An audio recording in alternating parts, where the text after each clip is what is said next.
다시마이징은 요리의 요자도 모르는 사람조차 가정용 냉장고에서 그냥 방치만 해놔도 수준급의 드라이에이징을 맛볼 수 있다는 점에서 정말 획기적인 방법이었습니다. 하지만 딱 하나 아쉬운 점이 있었다면 은근히 귀찮다는 거죠. 일단 다시마부터 아무 다시마나 쓸 수 있는 게 아닙니다. 고기를 감싸야 하니 대형 다시마를 따로 사야 하고, 다시마를 불리고 나면 미끌미끌 끈적끈적 손 더러워지지, 무엇보다 집에 갖고 있지도 않은 실 이것도 사야 되지, 그리고 그거 일일이 먹는 거는 또 얼마나 귀찮습니까? 나중에 고기에 딱 달라붙어서 떼는 것도 어휴. 그러던 중 뇌리를 스친 아이디어. 한때 알고리즘을 강타했었던 MSG 에이징. 생각해보니 MSG는 가루? 그렇습니다. 호무무가 최초 개발하고 최초로 선보이는 이름하여 이끼 에이징. Let's get it! 다시마로 온갖 눈물의 똥꼬쇼를 하던 과거는 잊어주세요. 인터넷에서 1kg 최저가 8,500원 하는 다시마 분말 사다가 뿌리면 끝입니다. 진짜 이렇게까지 쉬운 방법이 있었는데 괜히 돈 낭비, 시간 낭비했었네요. 어휴. 하지만 이렇게 끝내면 영상의 길이가 너무 짧아지기도 하고, 집에 다시마가 남아도는데 다시마 분말을 따로 사면 어머님한테 한 소리 들을 게 확실하기 때문에 직접 분말을 만들어 보도록 하죠. 푸드 프로세서에 조각 다시마를 넣고 갈아주면 무시무시한 독가스 특수 효과를 내뿜으며 다시마 분말이, 역시 세상엔 쉬운 게 없네요. 푸드 프로세서 대신 커피 그라인더를 갖고 왔어요. 커피 그라인더는 3만원이면 쿠팡에서 쉽게 구매가 가능하고, 특히 향신료 갈 때 요긴하게 쓰니까 구비해두면 좋습니다.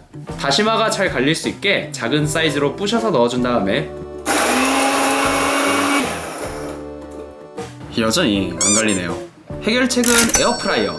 160도 15분 돌려서 다시마를 딱딱하게 바짝 말려줍시다. 도마에 넓고 얕게 펼쳐준 뒤 수분을 날리기 위해 살짝 식혀줍시다.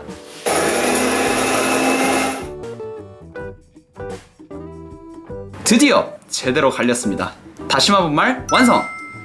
역시 오늘도 무난한 초이스 부채살을 준비했는데요. 부담 없는 가격이라는 게 가장 큰 장점이지만 한 가지 의문이 들었기 때문입니다. 과연 부채살의 최대 단점, 질긴 힘줄도 30일 드라이에이징을 하면 과연 부드러워질까요? 나중에 후기 때 놀라운 결과를 더 자세하게 말씀드리죠. 핏물을 제거하기 위해 물을 부어서 가볍게 씻어준 다음 뒤집어서 반대편도 가볍게 씻어주고요. 도마에 분말을 도화지 깔듯 골고루 펼쳐주고 물기를 닦지 않은 축축한 고기를 그대로 올려줄 겁니다. 축축해야 분말이 더 잘 붙기 때문이죠. 그 위에 분말을 다시 넉넉히 뿌려서 완전히 덮여버리고 고기를 질식시킬 정도로 꼼꼼하게 가루를 묻히겠습니다. 잘 붓기는 했는데 하다보니 너무 얇게 묻은 것 같아서 분무기를 찹찹 뿌려서 수분 공급을 해준 뒤 더욱 두껍게 분말을 묻혀줬습니다. 완벽하게 다시마로 뒤덮여버린 고기, 아래쪽이 공기가 잘 통하도록 채반에 얹어준 뒤 냉장고에 넣어 드라이에이징을 시작합니다.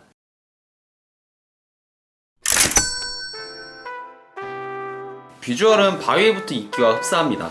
그 겨울왕국에 나오는 트롤이랑 비슷하네요. 과연 딱딱하게 잘 말랐을까요? 소리 한번 듣고 가시죠. 오, 딱딱하게 제대로 마른 게 잘 나왔네요. 그렇다면 냄새는 어떨까요?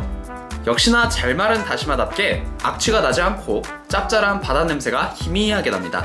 대망의 커팅식, 심기일전하고 커팅해 보도록 하겠습니다. 이야, 드라이에이징답게 칼 들어가는 게 엄청 뻑뻑합니다.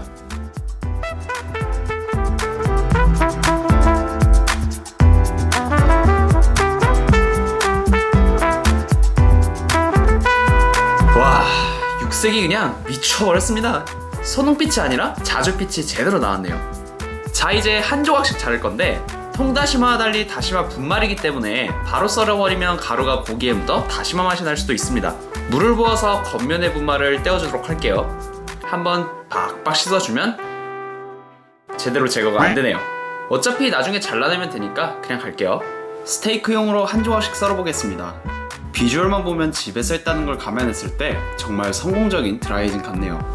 드라이에이징에서 가장 속쓰린 시간, 손질을 하도록 하죠.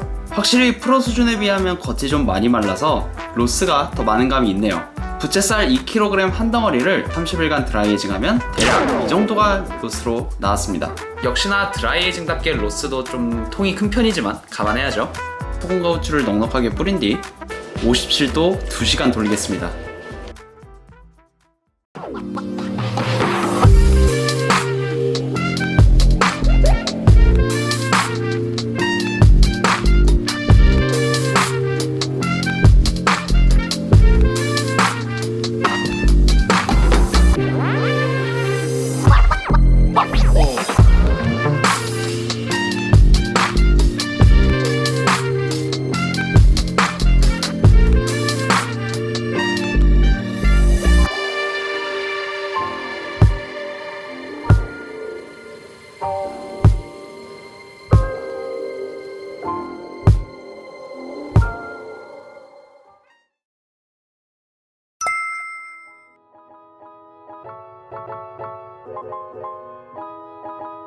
와, 부드러운 거는 진짜 먹을 때마다 놀랄 수준이네요.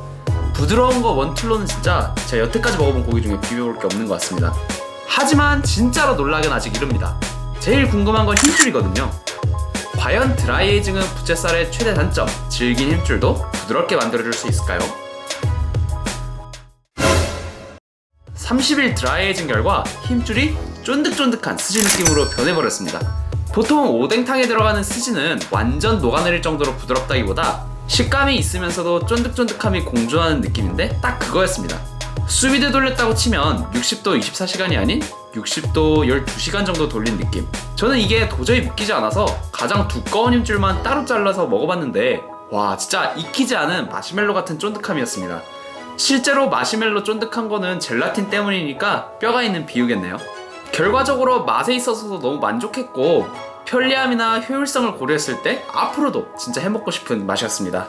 이렇게 좋은 걸 더 좋은 고기로 만들었을 땐 어떤 느낌일지 더더욱 궁금하네요. 여러분들도 한번 직접 해보시는 걸 제가 정말 강추드리겠습니다.